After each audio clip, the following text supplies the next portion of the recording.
Yamaka Waga, Syair 1. Cerita terjadinya syair ini dalam kisah Cakupala Thera. Suatu hari, Cakupala Thera berkunjung ke wihara Cetawana untuk melakukan penghormatan kepada Sang Buddha.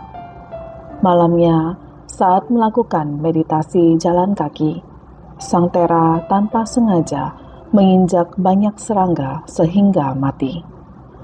Keesokan harinya, pagi-pagi sekali, serombongan biku yang mendengar kedatangan Sang Thera bermaksud mengunjunginya. Di tengah jalan, di dekat tempat Sang Thera menginap, mereka melihat banyak serangga yang mati. "Ih, mengapa banyak serangga yang mati di sini?" seru seorang biku. "Ah, jangan-jangan," celutuk yang lain. "Jangan-jangan apa?" sergah beberapa biku. "Jangan-jangan ini perbuatan Sang Thera," jawabnya. "Kok bisa begitu?" tanya yang lain lagi. "Begini, sebelum Sang Thera berdiam di sini, tak ada kejadian seperti ini. Mungkin Sang Thera terganggu oleh serangga-serangga itu, karena jengkelnya ia membunuhnya. Itu berarti ia melanggar winaya, maka perlu kita laporkan kepada Sang Buddha," seru beberapa biku. "Benar, mari kita laporkan kepada Sang Buddha bahwa Cakupala Thera telah melanggar winaya," timpal sebagian besar dari biku tersebut. Alih-alih dari mengunjungi Sang Thera, para biku itu berubah haluan, berbondong-bondong menghadap Sang Buddha untuk melaporkan temuan mereka bahwa Cakupala Thera telah melanggar winaya. Mendengar laporan para biku, Sang Buddha bertanya, "Para Bante, apakah kalian telah melihat sendiri pembunuhan itu?" "Tidak, Bante," jawab mereka serempak.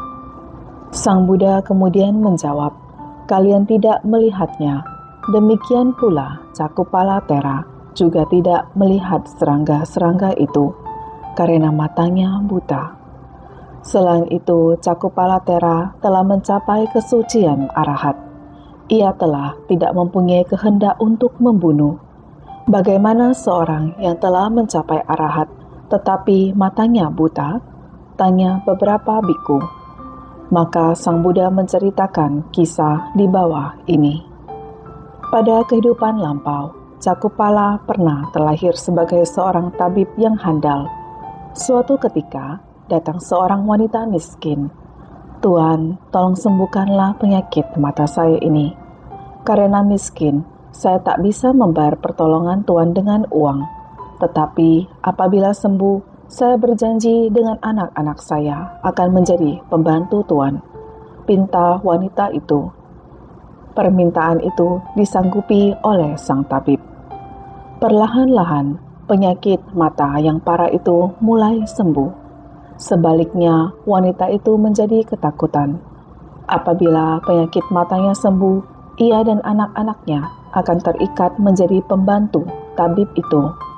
Dengan marah-marah, ia berbohong kepada sang tabib bahwa sakit matanya bukannya sembuh, malahan bertambah parah.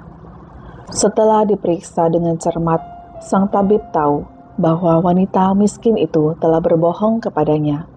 Tabib itu menjadi tersinggung dan marah, tetapi tidak diperlihatkan kepada wanita itu.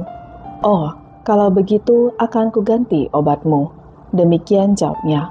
"Nantikan pembalasanku," serunya dalam hati. Benar, akhirnya wanita itu menjadi buta total karena pembalasan sang tabib. Sebagai akibat dari perbuatan jahatnya, tabib itu telah kehilangan penglihatannya pada banyak kehidupan selanjutnya. Mengakhiri ceritanya, Sang Buddha kemudian membabarkan syair di bawah ini. "Pikiran adalah pelopor dari segala sesuatu. Pikiran adalah pemimpin. Pikiran adalah pembentuk. Bila seseorang berbicara atau berbuat dengan pikiran jahat, maka penderitaan akan mengikutinya, bagaikan roda pedati mengikuti langkah kaki lembu yang menariknya."